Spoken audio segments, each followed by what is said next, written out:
धन्यवाद करती हूँ परमेश्वर ने फिर से धन्यवाद हो मेरे पिता।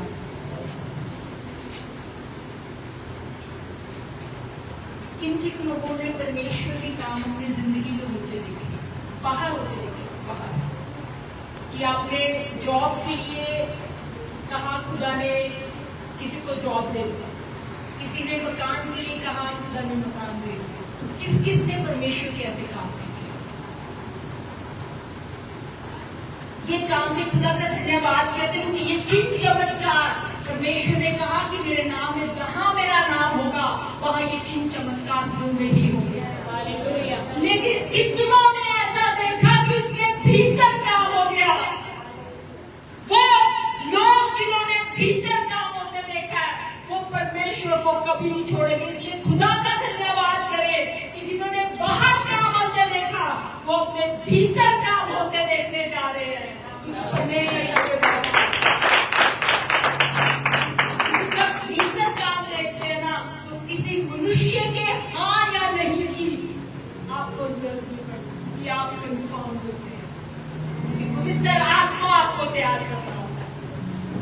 हम परमेश्वर का उस पवित्र आत्मा का, जहां परमेश्वर ने कहा मैं जा रहा हूं लेकिन तुम्हारे लिए एक सहायक अर्थात पवित्र आत्मा अर्थात परमात्मा का आत्मा मैं तुम्हें दिए जाता कि जहां तुझे जरूरत पड़े। कितने ऐसे जन हैं जो अपने कोई भी डिसीजन में, अपने कोई भी फैसले में पवित्र आत्मा को पुकारते, क्योंकि उन्होंने कहा कि मैं जा रहा हूं तुम्हारे लिए सहायक भी है। सहायक क्या करता है? जब आपको जरूरत पड़ती है सहायक, जब आप उसे पुकारेंगे वो आपके साथ आके खड़ा हो जाएगा। जहां आपको दिशा नहीं मिलेगी, जहां आपको डिसीजन लेना मुश्किल हो जाएगा, सहायक आपको बताएगा कि इस रास्ते पे चलो। परमेश्वर ने कहा चौड़ा है वो मार्ग जिसपे बहुत से चलते हैं, लेकिन संकरा है वो रास्ता जिसपे बहुत थोड़े चलते हैं। और अगर परमेश्वर आपका हाथ पकड़ के आपको संकरे मार्ग से लेके जा रहे हैं, ऐसा नहीं कि वो मुश्किल नहीं होगा, मुश्किल तो होगा,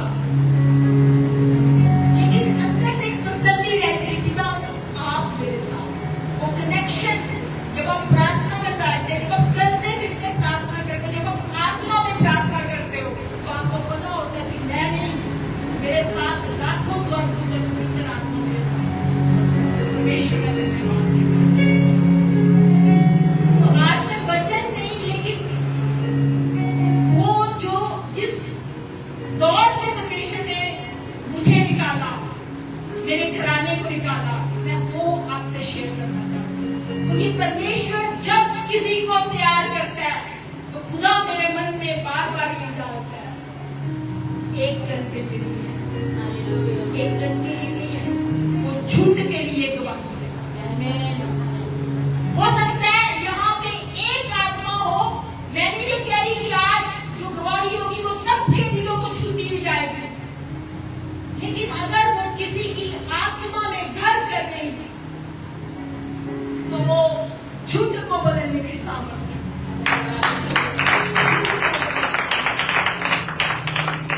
परमेश्वर का धन्यवाद करती हूँ। मेरी सिस्टर, ये सफर शुरू हुआ था जब मेरी एक ब्रांच से दूसरी ब्रांच में, क्योंकि जब भी परमेश्वर, मैं कहीं भी अगर घर भी बदलना है तो परमेश्वर पहले मुझे 5-6 महीने तैयार करते थे, मेरे मन में चलना शुरू होता। इस जगह को कुछ हलचल होनी शुरू हो जाती है, कुछ उथल पुथल होना शुरू हो जाता है, और मैं समझ नहीं आती, जैसे एक इंसान पकड़ के रखता है कि पिता नहीं, मैंने नहीं जाना, मेरे परमेश्वर मुझे समझ नहीं आ रही, पिता मैं क्या करूं, क्या ये आपकी तरफ से? लाखों क्वेश्चन उठते हैं मेरे भीतर। लेकिन फिर हवा का झोंका आता है और मेरी विजन चेंज हो जाती है, क्योंकि वो मैं नहीं, मेरा पवित्र आत्मा जो मेरे संग चलता है, जो वेट करता है, जो इंतजार करता है कि पिता मुझ में परफेक्शन तो नहीं है, लेकिन मेरी आत्मा आपकी सोल पे डिपेंडेंट है। तो खुदा हमें परफेक्शन ही चाहते हैं। बहुत बार बहुत जन ऐसे सोचते हैं कि हम अपने आप को पवित्र कर ले और फिर परमेश्वर के भवन में जाएंगे और फिर से अपना मुंह दिखाएंगे। लेकिन अगर ये सत्य होता तो जीसस को धरती में आने की जरूरत ही ना पड़ती, क्योंकि हम परफेक्ट, क्योंकि हम व्यवस्था को, लॉ को पूरा ही नहीं कर सकते थे। इसीलिए परमेश्वर ने एक बिचौला बन के हमारे और परमेश्वर के बीच में वो पर्दे को क्लियर कर दिया। सो हम पिता का धन्यवाद देते हैं। तो ऐसे ही जब मेरी ब्रांच यहाँ की हमारे ऑफिस में वो ब्रांच बहुत कंफर्टेबल मान जाती थी। 8 साल के करीब हो गए थे उसी ब्रांच के लगातार काम करते हुए, और पिछले 1 महीने से जब मेरी ब्रांच बदलनी थी, मैं अपने मुंह से ही कही जा रही थी मुझे इस ब्रांच से जाना है, मुझे इस ब्रांच से जाना है। और मेरी फ्रेंड कहती कि इस ब्रांच से भी कोई जाता है, कहते वहां कहीं और कहीं गए तो आपको काम करना पड़ सकता है। तो मैंने कहा यहाँ भी तो हम काम ही कर रहे हैं, यहाँ भी तो मैं काम ही कर रही हूँ, क्योंकि अपनी ही सिस्टर थी उस ब्रांच में, मुझे इस ब्रांच से जाना है। लगातार मेरा मुंह ऐसे ही बोले जा रहा था, और मुझे नहीं पता था कि ये एक्चुअली में मेरे भीतर से भीतर आत्मा मेरे मुंह से खुद ही बोलवा जा रहा। मुझे इस बात का अंदाजा नहीं था, लेकिन मेरे साथ वालों को अंदाजा था, क्योंकि वो अक्सर देखते थे कि जब मेरे मुंह से मेरा परमेश्वर निकलवाता है तो वो बात धरती पे दिखती है, वो स्वर्ग की बात होती है जो धरती में दिखना शुरू हो जाती है। तो मैं पिता का धन्यवाद करती हूँ, मुझ में मैं नहीं, मेरा प्रभु रहता है, इसलिए वो बात होती है। ऐसा नहीं कि मेरे काम इतने अच्छे हो गए कि पिता ने, इसलिए कि उसकी दया मुझ पे होगी, इसलिए उसने मुझे चुन लिया अपने रास्ते। और क्या हुआ कि एक दिन मैं साइलेंट बैठी थी अपनी सीट में काम कर रही थी, पीछे से एक लड़का उठा, कहते अनु मैम चलो, दिखते कहते आपकी स्टोरेज ब्रांच और वो ब्रांच ऐसी थी कि हमारे ऑफिस में सबसे टफ ब्रांच मान गया, और उनके ऑफिसर ऐसे थे कि जिनसे सारा ऑफिस भाग था, लेकिन वो बार बहुत अच्छे लोकेशन होते, 2 बार मुझे ये बताया। तो परमेश्वर ने मेरी वहां ट्रांसफर कर दी, और जब मैं वहां गई तो वहां पे अराउंड 500 to 600 चिट्ठियां हमें एक दिन में 3 या 4 लेटर्स हम डील कर पाते हैं, वहां पे 500 या 600 की करीब चिट्ठियां। ऑब्वियसली एज ए ह्यूमन कि मैं मास में मैं भी डर गई, मैंने पिता मैं क्या करूं, चिल्ला दी और परमेश्वर के सामने मैंने दहाड़े लगा, पिता मैं क्या करूं। कि अगर मैंने प्रेगनेंसी ना दी तो ऑफिसर पूछेंगे मैं इतनी प्रेगनेंसी कर सकती, नहीं ब्रांच है, मुश्किल ब्रांच है, परमेश्वर मैं क्या करूं। लेकिन एक बात मेरे भीतर चलती थी कि परमेश्वर मैं यहाँ आई हूँ, मैं यहाँ पे लाई हूँ, और जब मैं लाई गई हूँ किसी पर्पस के लिए, उससे पहले जिस सीट पे मैं गई, जिसके साथ भी एक्सचेंज हुआ, उसके लिए परमेश्वर ने 1 हफ्ते पहले खुली प्रार्थना करवाई, क्योंकि वो अनमोल था मेरे लिए, सिर्फ मेरी हेलो आए हुए। परमेश्वर ने 1 महीना पहले उसके लिए प्रेयर करवाई मेरे, और मुझे पता ही नहीं किस बात को लेकर, और उसने मुझे नहीं बताया कि इतने लेटर्स पेंडिंग है। लेकिन जब मैं अंदर घुसी तो मुझे समझ आई, और मैंने एक बार उसको टच करने का इतनी प्रेगनेंसी कौन करके छोड़ दिया। तो बाद में मुझे पता चला उसे 6 मंथ्स हुए थे सीनियर असिस्टेंट बने, और वो नया प्रमोट हुआ था, उसे इतनी मुश्किल ब्रांच दे दी थी, और वो कह रहा था कि मैम ये सीट जो है बारूद की सीट है, बारूद की सीट। और मैंने कहा परमेश्वर अपने बारूद की सीट को मुझे ला के बड़ा मुश्किल, लेकिन मेरे भीतर एक चीज चलनी शुरू होगी, छुट्टी छुट्टी छुट्टी, और मुझे नहीं पता मैं क्यों करूं, मुझे सच में नहीं पता था। लेकिन मैंने 1-2 फ्रेंड से बात की कि मेरा छुट्टी लेने का पता नहीं क्या बात है, उन्हें लगा शायद मैं काम से भाग गई, उन्हें लगा शायद मैं परमेश्वर मुझे नहीं पता मैं थक चुकी है क्या चीज, लेकिन मुझे छुट्टी छुट्टी मेरे मन में क्यों आ रही है, बार बार छुट्टी, मुझे कुछ नहीं पता। और मैंने कहा पता, अगर आपने मुझे ये काम दिया तो आपने सामर्थ भी दिया, आपने जरिया भी निकाला होगा। जब मैं कमरे में बैठती था ये काम, और मैं सुबह 6 बजे जाती, 6 से 8 काम करके फिर मैं घर वापस आ जाती और नाश्ता करके फिर मैं ऑफिस पहुंच जाती, और 6 शाम को 5 बजे के बाद फिर वहां बैठ के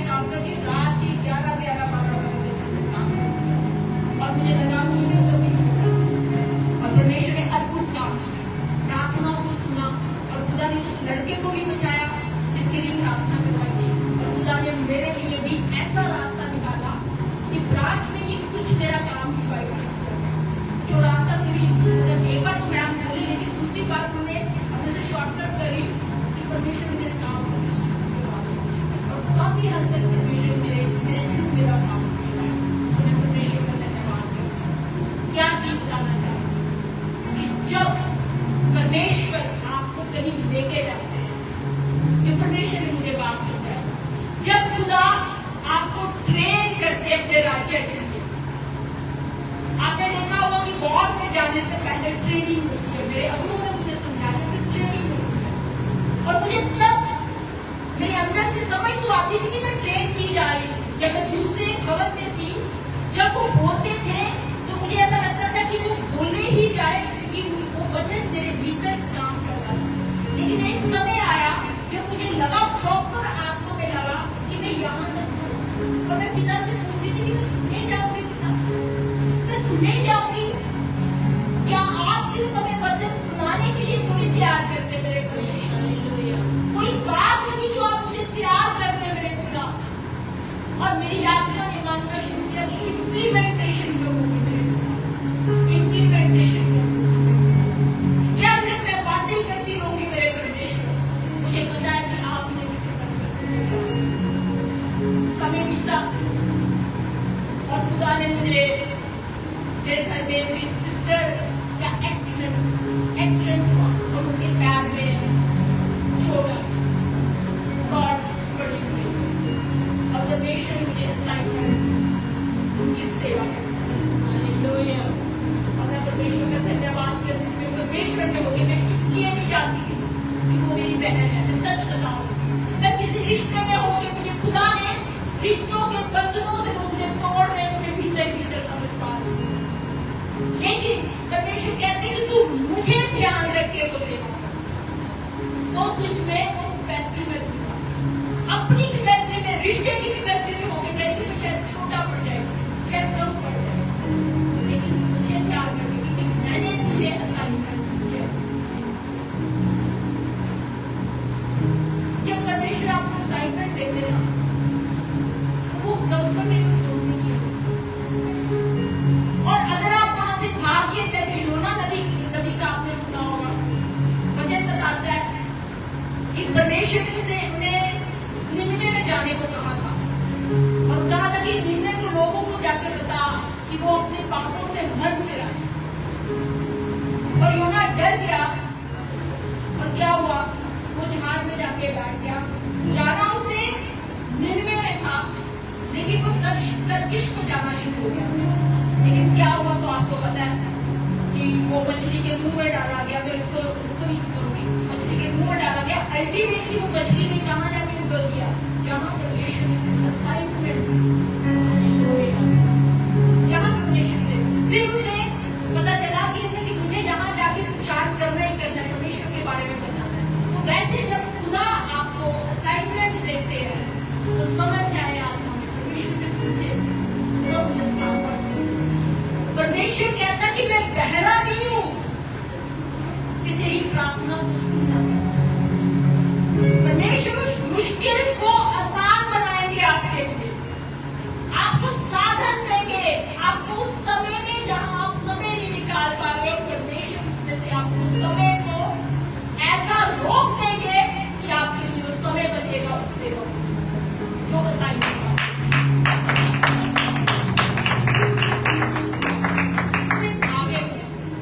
अगर आपके कोई लाइफ पार्टनर ऐसा है कि आपकी बंदी,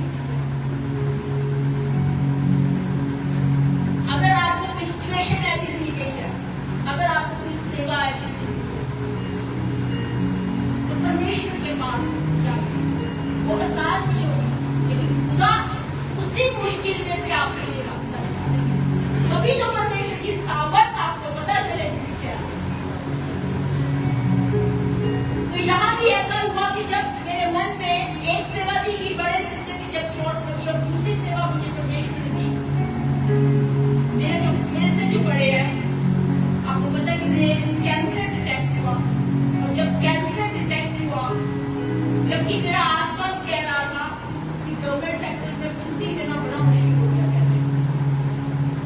और परमेश्वर ने रीजन क्या बनाया, तो मेरी तबीयत खराब होनी चाहिए, मैं बहुत एक्सेसिव वर्क कर रही थी, मेरी तबीयत खराब हुई। मेरी जब तबीयत खराब हुई, मेरा ही कभी मेडिकल लिया होगा, मुझे मेडिकल लेना पड़ा। और मुझे नहीं पता कि मैं अपने लिए ले रही हूँ कैसे, कोई दिन तो बीते, लेकिन सामने सिस्टर का डिटेक्ट हो गया कैंसर। और फिर मेरा ध्यान उधर की तरफ जा रहा है। अब परमेश्वर ये, और मुझे तो पता था कि अगर मुझे छुट्टी मिल रही, फिर मुझे लगा कि मैं 2 महीने की छुट्टी मेरे मन में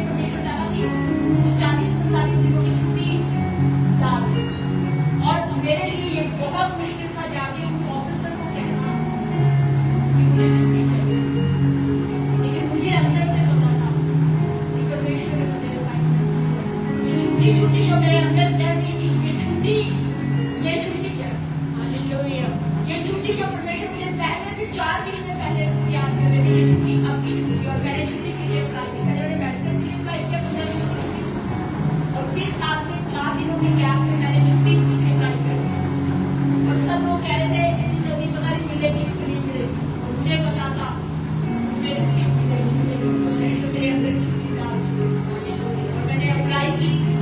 खुदा ने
करना चाहते हैं खुदा परमेश्वर। हर एक शब्द को प्रार्थना आपकी ओर से होने पाए खुदा, कुछ भी जुड़ा हुआ ना होने पाए खुदा, लेकिन हर एक शब्द का प्रार्थना आपकी मदद और आपके सहायता की ओर से होने पाए खुदा। हम आपका धन्यवाद करते हैं खुदा, आगे के सभी को आपके हाथों में सौंपते हैं खुदा परमेश्वर। उसी के नाम में मांगते हैं, उसी के से प्यार कीजिए, आमीन। अपने बाइबल को अपने हाथ में लेकर रखेंगे। ये मेरा सम्मान है, ये मेरा सम्मान है, ये मेरा सम्मान है। क्या है हमारा सम्मान? तीन जनों का एक सम्मान है ना, ये हमारा सम्मान है। इसे लेकर के चले, हर बार सिखावे में ही हमारा आदर है।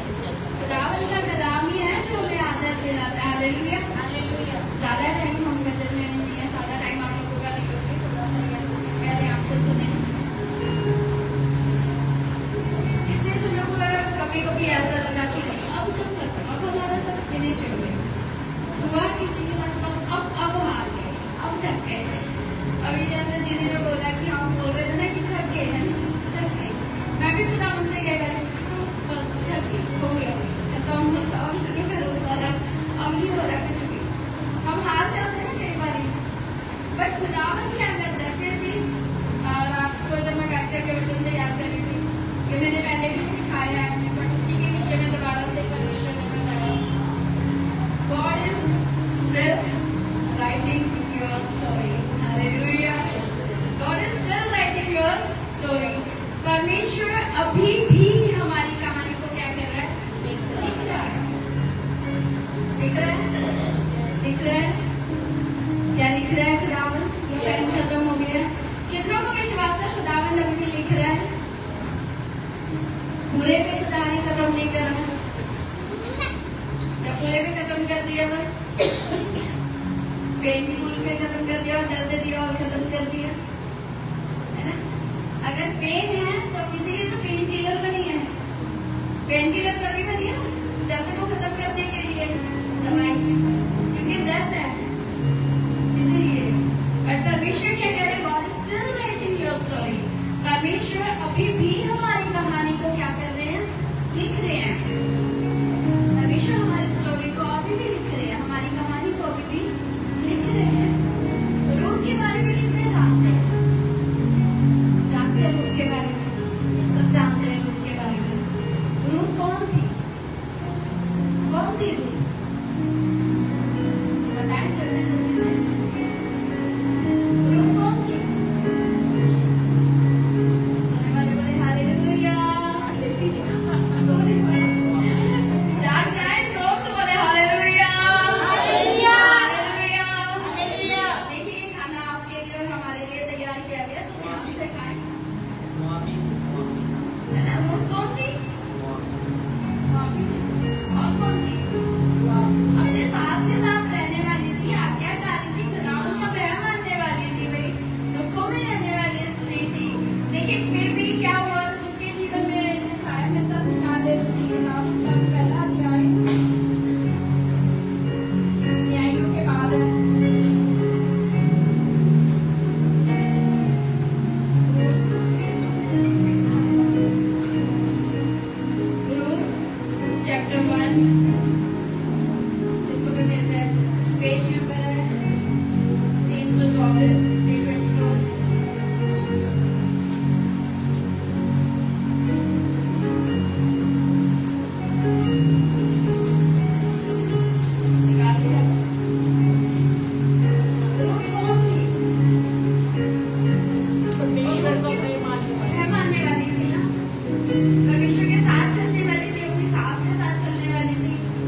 जब एक चौड़े मार्ग की जगह सकरे मार्ग पर जाने लगते हैं तो बहुत सारे अलग हो जाते हैं। तो बहुत सारी कठिनाइयां हमें खुद ब खुद फेस करनी पड़ती है, और जब फेस करनी पड़ी, जब रुक जाने लगे तो लिखा है परमेश्वर उसके जीवन में कार्य करना शुरू करा, क्योंकि वो परमेश्वर को नहीं जानते थे। उसने क्या कहा, तेरा परमेश्वर मेरा परमेश्वर होगा, तेरा परमेश्वर। तो वो उस परमेश्वर की सेवा करते थे जिस परमेश्वर की सेवा हम करते हैं, जिस परमेश्वर को हम जानते हैं। रूथ को लगा बस अब स्टोरी खत्म है, मुझे अपनी सास के साथ रहना है। उसकी सास को भी लगा बस अब मुझे इसके साथ रहना है, और अब स्टोरी खत्म है, अब सब खत्म है, बस हम दोनों को खाना है, पीना है, बजाना है, अपनी जिंदगी को जीना है। कई बार हमें भी अपने जीवन में ऐसे ही लगता है, ऐसे लगता है ना कि नहीं बस अब सब खत्म है, अब हमें यही हमारा रूटीन है, उठना है, जॉब करनी है, बच्चों को देखना है, जाना है, या फिर स्कूल वालों को बच्चों को लगता है बस हमें उठना, स्टडी करनी है, पास होना है, डिग्रीज करनी है, जॉब करनी है, फिर अपने घर को चलाना है। और यहाँ पर आकर के फिर हमें लगता है अगर कुछ गलत हो जाए तो हमें लगता है बस अब सब खत्म, अब खत्म। लेकिन परमेश्वर क्या कहता है, मैं अभी भी लिख रहा हूँ, मेरे पेन की स्याही खत्म नहीं हुई है, मेरी नींव टूटी नहीं है, अभी कलाम चल रही है, अभी चलती है, मैं I am still writing your story, मैं अभी भी तुम्हारी स्टोरी को लिख रहा हूँ, मैं अभी भी तुम्हारा लिखना बंद नहीं करा। बेशक मैं साइलेंट, बेशक मैं खामोश हूँ, बेशक मैं चुप हूँ, पर मैं अभी भी लिख रहा हूँ तुम्हारी कहानी को। और जब लोग ऐसे ही करके सेवा करने लगी तो देखिए उसको बोआज नाम का एक व्यक्ति मिला, दास उसको मिला, और देखा कि उद्धार उसका फिर से हुआ, उसका उद्धार फिर से हुआ। और वो उसमें सोचो कितना अजीब लग रहा होगा ना कि पहले एक रानी की तरह है ना आराम से जी रही है, और फिर उसके बाद उसी खेत में जाकर के चुप करके, है ना, कि कोई काम है क्या यहाँ पर, कोई काम है तो बताओ, और फिर उसी में जाकर के चुप रही है, और फिर दिन के किनारे सुबह से शाम कर दे रही है, और फिर जाकर के दोनों खाना खा रहे हैं, और परमेश्वर देख रहे हैं। मैंने हमेशा बोला आप चाहे इतना सा भी काम करो ना, मनुष्य को दिखा करके नहीं, कई बार हमारा होता है हम चाहे इतना सा काम करेगा, हम दिखा के बता करके करेंगे, लेकिन कई बार हम इतना सा भी काम करें ना और खुदावन को पता है, तो परमेश्वर का कलाम पता है क्या कहता है, इतनी सी भी की गई मेहनत इनमें व्यर्थ नहीं जाएगी। परमेश्वर ने किया जरा सी भी मेहनत वो व्यर्थ नहीं जाएगी। क्या रूथ फिर उसी खेत की क्या बनी, क्या आसानी से बन गई, क्या हमें कुछ भी आसानी से मिल जाता है, और जो अगर आसानी से कुछ मिल जाता है ना उसकी फिर हम कदर नहीं करते। समय से पहले और आसानी से अगर कुछ मिल जाए तो हम उसकी कदर नहीं करते ना। कोई हमें फ्री में कोई ऐसी गिफ्ट दे दे जिसकी हमें जरूरत नहीं, फिर हम उसे किधर भी फेंकते करते हैं ना, तो फिर रख हम भूल जाते हैं, रख करके हमें ध्यान में नहीं रहता वो चीज है भी या नहीं है। लेकिन वही चीज अगर हमने खुद कर लिया, वही चीज अगर हमने खुद ली है, मेहनत से लिया, तो हम उसका क्या करते हैं, बहुत ज्यादा ध्यान रखते हैं ना, दर्द में से निकलने के बाद, क्योंकि वो हमने दर्द से अपनी मेहनत से हमने ली है, अपने खून पसीने की कमाई से लिया, इसलिए हम उसका क्या करते हैं, केयर करते हैं। लेकिन दूसरी की चीज की हम केयर नहीं करेंगे क्योंकि हमें तो ऐसे मिल रही है। दर्द उनके जीवन में भी दर्द था, लेकिन रूथ वफादार रही, जिस परमेश्वर को नहीं जानती थी उस परमेश्वर के साथ भी वो क्या रही, वो वफादार रही, उसने उसकी सेवा करी। हम कई बार खुदावन की सेवा को चुन तो लेते, लेकिन हम सेवा करना बंद करते हैं। हम खुदावन के कार्यों को चुन तो लेते हैं पर हम करना बंद कर देते हैं।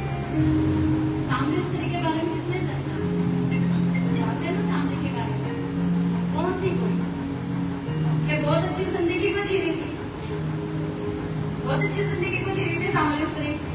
कैसे जिंदगी थी उसकी, कैसे जिंदगी थी, लेना है बोल रहे हैं दुखों से भरी थी ना। अभी सोचो इतनी भरी धूप में पानी भरने जा रही है, जो औरत तो सामने सबके निकल नहीं सकती, धूप में पानी भरने जा रही, तो उसकी लाइफ कैसी होगी, है ना।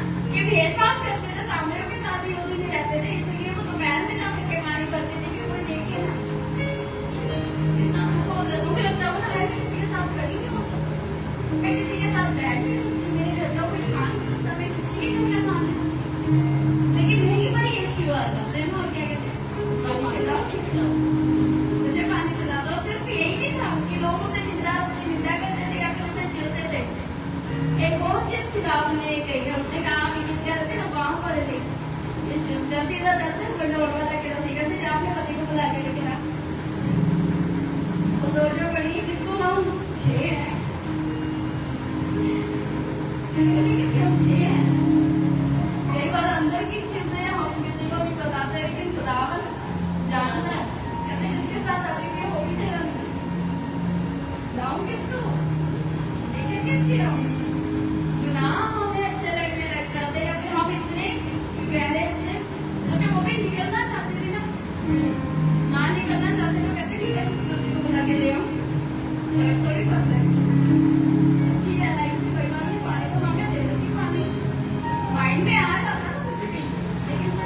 शर्माई नहीं, क्या फिर वो जा करके लोगों को बताने लगे कि आओ तुम्हें पता है ये एक इंसान है जिसने मेरी बातें बता दी, जिसने मेरे बारे में बता दिया। वो एक दर्द से निकल रही थी, वो एक तकलीफों से निकल रही थी, वो आजाद होना चाहती थी। तभी तो जब यीशु ने उसको कहा कि पानी पिला, अभी तो यीशु ने जब उसे कहा कि पिला करके लेकर दिया तो तुझे पानी पिलाऊंगा, और वो आजाद हो गई। कई बार हम खुद आजाद नहीं होना चाहते, कई बार हम खुद तकलीफों से निकलना नहीं चाहते। उसने भी तो सोच लिया होगा ना कि अब मेरी स्टोरी खत्म है, अभी 5वें के साथ 6वें के साथ 7वें के साथ यही मेरी स्टोरी है, यही मेरी कहानी है, इन्हीं दुखों में मुझे रहना है, इन्हीं दर्दों में मुझे रहना है, इन्हीं तकलीफों में मुझे रहना है, इन्हीं सारी चीजों से मुझे निकलना है। पर परमेश्वर कहने लगे मैं अभी भी लिख रहा हूँ, मैं अभी भी लिख रहा हूँ, मैंने तुम्हारे दुखों में तुम्हें खत्म नहीं कर दिया। याकूब ने कहा सिर्फ धोखा देने वाला है कि यहीं खत्म नहीं कर दिया। पैदा होते ही माँ बोलने लगी तो धोखा देने वाला है, जब नाम रख दिया उसका याकूब को पता था ना नाम का आंसर धोखा देने वाला, माँ नहीं धोखा देने वाला रख दिया याकूब, नाम ने ऐसा कर दिया। मैं धोखा देने वाले में खत्म नहीं हो रही। सेवा करता है, सेवा करता है, सेवा करता है, करता है, करता है, भेड़ बकरियां चेंज होनी जा रही है, काम चेंज होनी जा रहा है, तकलीफों में तकलीफें आई जा रही हैं, फिर भी परमेश्वर कह रहे हैं यहाँ पे खत्म नहीं करूंगा। धोखा देने वाले पर ही छोड़ेगी तुम्हारा, तुम्हारा नाम धोखा देने वाला है। परमेश्वर कह रहा है अभी भी लिख रहा हूं। जहाँ पर याकूब सोच रहा है ना मैंने 20 साल निकाल दिए, लोग मुझे लगती थी, लोग मुझे लगती थी, औस मुझे लगती थी, बट मैंने वफादारी से सेवा करी। परमेश्वर अब सब खत्म हो गया। भेड़ बकरियों की रखवाली मैं करता हूँ, सुबह उठता तो कहता ये मेरी है, रात भर जाग करके मैं सेवा कर रहा हूँ, सुबह उठता तो कहता नहीं दूधों के बाद तूने मेरी बदली है, पत्नी के लिए सेवा करे तो दूसरी दे दी ना, फिर हो गया दो पत्नियों का पति, सेवा पहली के लिए करी थी, दूसरी थी, फिर उसके लिए भी सेवा करता है। दर्द में से निकला 7 साल मायने रखते हैं, कहते हैं 7 साल उसके लिए सेवा करी, फिर 7 साल दूसरी के लिए, जिसको चाहा भी तो उसके लिए भी सेवा करो, अब उसे भी लेकर के जाओ। दर्द परमेश्वर एक प्रोसेस में से लेकर के जा रहा है, परमेश्वर हमें निकालता है, परमेश्वर हमें सिखाता है, फिर भी नाम क्या धोखा देने वाला है। सेवा करता है आकर के कहना ये भेड़ बकरियां मेरी होकर मैं ले रही, तूने चीटिंग करी, ये भेड़ बकरियां मेरी है। फिर खुदा उनको कह रहा प्रभु रात भर तो मैं जाता हूँ, तू देखते रहना क्या यही टेस्ट खत्म होगी, फिर कह रहा ठीक है तू ले ले, तूने बोला ना तुम ले लो, ये भेड़ बकरियां तुम्हारी है, तुम ले लो, पर मैं जानता हूँ मेरा परमेश्वर मेरे साथ है। हालेलुया। मैं जानता हूँ अभी भी मेरी स्टोरी को लिख रहा है, मैं जानता हूँ मुझे खत्म होने नहीं देगा, मैं जानता हूँ वो मुझे यहीं पर गिरने नहीं देगा, मैं जानता हूँ वो फिर से मेरी स्टोरी को लिखेगा। हालेलुया। और जब उसने स्टोरी को लिखा उसने याकूब से इजराइल कर दिया। आमीन। Hallelujah, hallelujah. उसने याकूब से सीधा क्या करा, धोखा देने वाला। अगर किसी को पता चल जाए ना कि इंसान धोखा देने वाला है तो उसने इंसान को इसके साथ खतरा नहीं है, धोखा देने वाला रहेगा कि कोई उसके साथ नहीं रहेगा, लेकिन खुदा ने क्या अच्छा धोखा देने वाला, चला तो मेरी इतना जबरन जाते धोखा देने वाला आगे किसी की प्रजा मत, अपनी प्रजा इस्राएल का तुझे अपना बना लेता है, तुझे अपना कर लूंगा, तुझे अपना कर लूंगा, ये तो बताऊंगी। ये खुदा की स्टोरी है, ये खुदा मुझे ना जानता है। जब लोग हमें प्यार देंगे, जब लोग हमें धिक्कार देंगे, जब लोग हमें रिजेक्ट कर देंगे, तब खुदा हमें कहता तुमने मुझे ढूंढा नहीं पर मैंने तुम्हें ढूंढ लिया। हालेलुया। जिन्होंने मुझे ढूंढा, जिनके बीच में मैं था, उन्होंने मुझे धिक्कार दिया, लेकिन तुम्हें मैंने खुद ही ढूंढा है, तुम्हारे हाथ को पकड़ करके मैंने तुम्हें ढूंढ लिया। बेशक तुम दर्द में से जा रहे हो, बेशक टाइम लग रहा होगा किसी चीजों में। मैं आज जब सुबह लेकर परमेश्वर ने को बता दी, कभी कभी प्रोसेस क्या होता है, पेनफुल होता है और टफ होता है, बहुत ज्यादा हार्ड होता है, पर भूलना मत, क्योंकि अगर परमेश्वर साइलेंट है ना, इसका मतलब ये नहीं कि कुछ नहीं कर रहा है, इसका मतलब कुछ करता है। बस खामोशी के साथ बैठा है ना, इसका मतलब वो कुछ करता है। कितने ऐसे अच्छा ठीक है, इधर भी सुन रहे उधर भी सुन रहे, बातें भी कर जा रहे और काम भी करे जा रहे, होता है कितना दिया होता है कि कोई जरूरी काम कर रहे हो, लिखी जा रहे हो, उनके कुछ और देख दिया है ना, गलत हो जाता है ना। लेकिन हम शांति से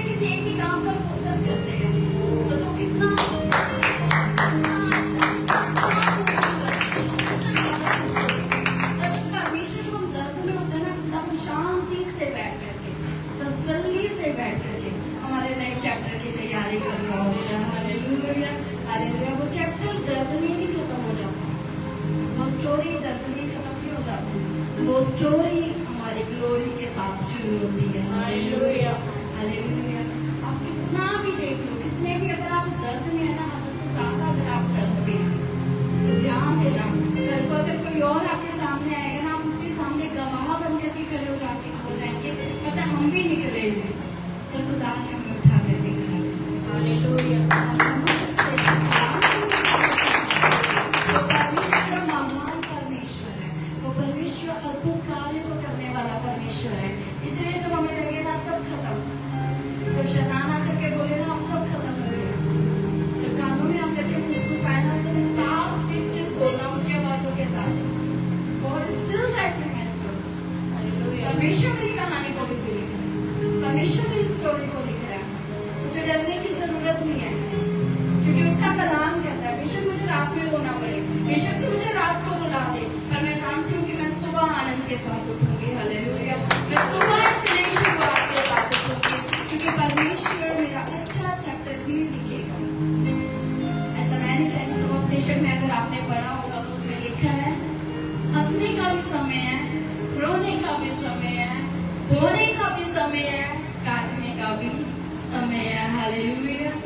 हर एक चीज का समय है, पर इंतजार हमें करना है वफादारी के साथ, उस खुदावंद के साथ करना है।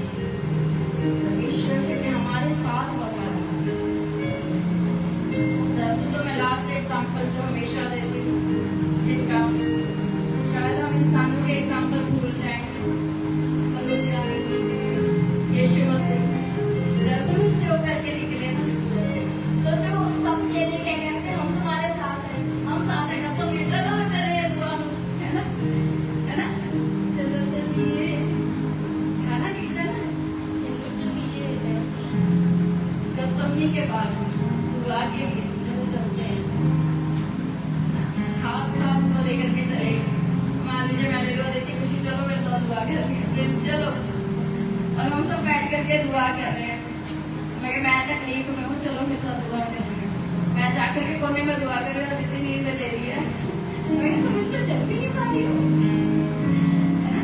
लेकर के चले गए होना, मतलब थोड़ा टाइम भी तुम मेरे साथ चल पाए, मैं इतने दर्द में से निकल रहा हूँ, तुम थोड़ा टाइम भी मेरे साथ जा पाए। जो असली में दर्द में आपके साथ है ना, वही आपके लिए है। हालेलुया। जो सिर्फ अच्छाइयों में आपके साथ है ना, दर्द में आपको छोड़ जाएंगे, दर्द में छोड़ जाएंगे। यीशु से बार बार कह रहे हैं जाओ दुआ करो। सोचो एक इंसान को पता है ना, ये तो तब वो भी शरीर में इंसान ही है ना, उन्हें पता है कल मैंने कोड़े खाने हैं, कल मेरे कपड़े फटने हैं, कल मेरा लहू बहाया जाएगा, कल मुझे पता नहीं पानी भी मिलेगा या नहीं मिलेगा। कैसे तड़क करके कह रहे होंगे ना दर्द में, दुआ दुआ कर, ये होगा दुआ कर, मैं कल तुम्हारे बीच में नहीं रहूंगा, दुआ करो, दुआ करो, दुआ करो, जान से प्लीज दुआ करो, में बैठ कर दुआ करो। दोस्त बोल रहा हूँ तो मेरा बड़ा दोस्त है, मेरे साथ रहेगा, वो मेरी बेस्ट फ्रेंड है ना, मेरे साथ प्लीज दुआ करना। और सोचो उन्हें नींद आ रही है और वो सो दर्द जिस पतरस को साथ साथ लेकर के चलते थे, साथ में मैं तो जानता हूँ कि कौन है, मैं तो जानती हूँ कौन है। इतना ज्यादा पेन, पहले दुआ नहीं कर पाए साथ में, फिर साफ ही इनकार कर दिया, नहीं इसे जरूरत है, निकलो यहाँ से।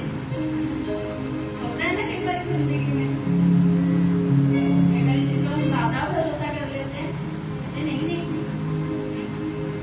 इंसान है। यीशु मसीह ने कहा मेरे लिए दुआ करो, सब कुछ जानता है, इसका तो मैं भी जानता हूँ। यहूदा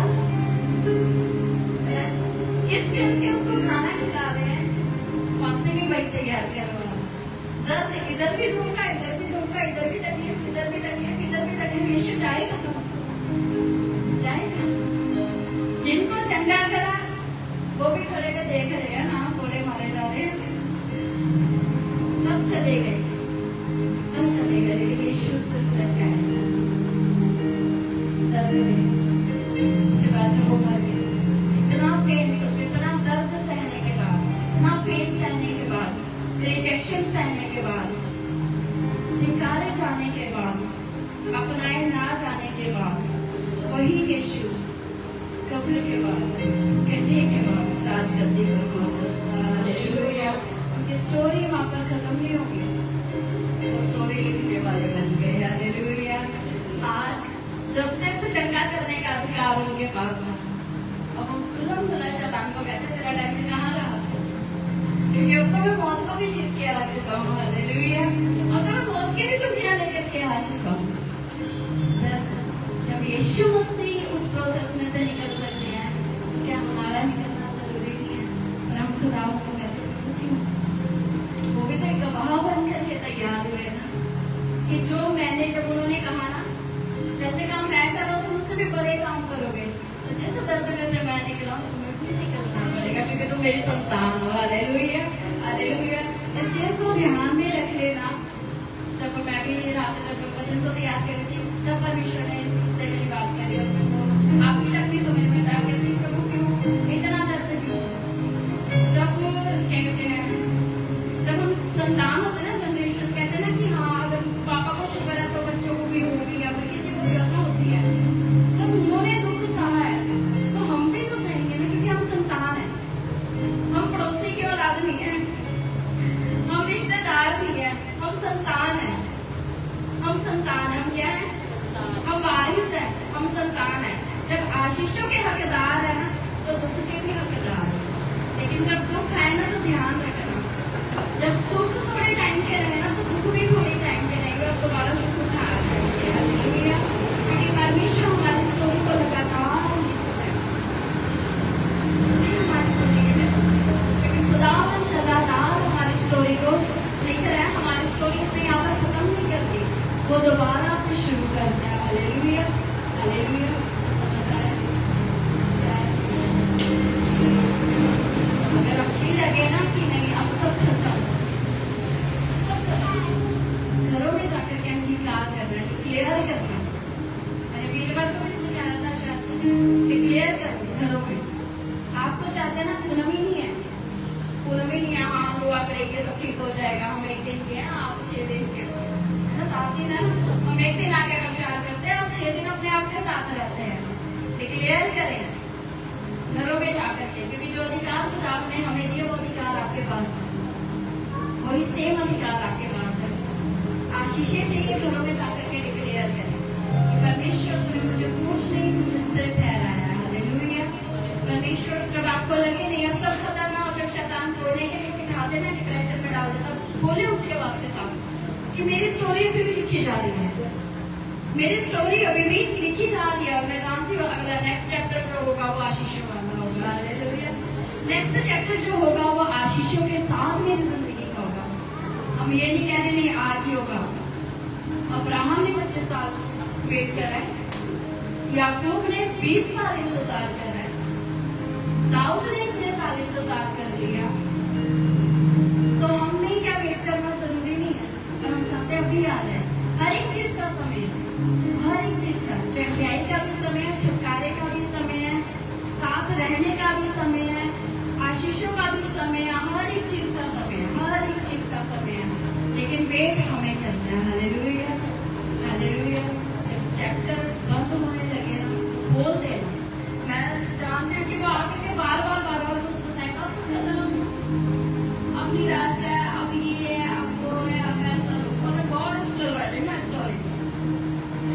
हमेशा भी मेरी कहानी को लिख रहा है, मैं जानती हूँ, मैं जानता हूँ, और वो चैप्टर अच्छा ही होगा। वो अच्छा कैसे होगा? जब आप अच्छा अंगीकार करेंगे, हालेलुया। सामर्थ आपके शब्दों में है, छुटकारा आपके शब्दों में है, आशीषें आपके शब्दों में है। अब जो आपको आपके नेक्स्ट चैप्टर में चाहिए वो बोलना शुरू कर दे, हालेलुया, हालेलुया। आइए अपने स्थानों पर खड़े होंगे तो आप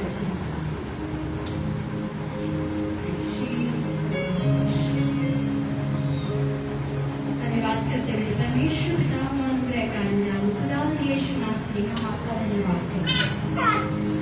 हम विश्वास करते हैं खुदावन परमेश्वर कि आप जब नेक्स्ट चैप्टर हमारा लिखने जा रहे हैं खुदावन, यदि हम में से किसी को लगता है कि परमेश्वर सब खत्म, पिता आप उन्हें बताएं कि अभी भी आप स्टोरी को लिख रहे हैं मेरे परमेश्वर, अभी भी आप हमारी जिंदगियों में अद्भुत कार्य को कर रहे हैं खुदावन परमेश्वर। आपका फजल, आपका अनुग्रह अभी भी हमारे जीवनों में हो रहा है मेरे परमेश्वर। हम आपका धन्यवाद करते हैं पिता, पवित्र आत्मा जी हम आपका धन्यवाद करते हैं पिता। खुदावंद आपने हमें आशीषित किया, ब्लेस्ड है खुदावंद, अपने अनुग्रह से अपने फजल से बढ़ाने के लिए हम आपका धन्यवाद करते हैं प्रभु जी। जो लोग नहीं आ पाए पिता भी अपने हाथों में सौंपते खुदा, उनको भी ब्लेस करना, आशीषित करना, आपका अनुग्रह उनके साथ बना रहे मेरे परमेश्वर। और जो कलाम हमने सीखा है मेरे परमेश्वर, खुदावन ये वचन हमारे जीवन में सोना आशीष को लेकर के आने पाए खुदावन। हम अपने हर एक टफ टाइम से सीखने पाए खुदावन कि आप हमारे साथ हैं खुदावन। जैसे यूसुफ के साथ आप थे मेरे परमेश्वर, जब वो गड्ढे में था खुदावन, जब वो जेल खाने में था मेरे परमेश्वर खुदावन, जब वो रिजेक्शन में था मेरे परमेश्वर, तभी आपने बताया बेशक मैं समय ले रहा हूँ लेकिन मैं तुम्हारे साथ हूँ और मैं तुम्हारी स्टोरी को लिख रहा हूँ मेरे परमेश्वर। यदि आज हम में से कोई भी ऐसे टफ टाइम में से निकल रहा है खुदावन, आप उन्हें बताएं कि आप उनके साथ हैं और आप उनके स्टोरी को लिख रहे हैं खुदावन परमेश्वर। खुदावन क्योंकि आप महान और आप सिखाएं खुदावन परमेश्वर कि गड्ढे के बाद राजगद्दी का आना जरूरी है परमेश्वर। धन्यवाद करते खुदावन परमेश्वर। आगे के समय को आपके हाथों में सौंपते, इस प्रार्थना को खुदावन यीशु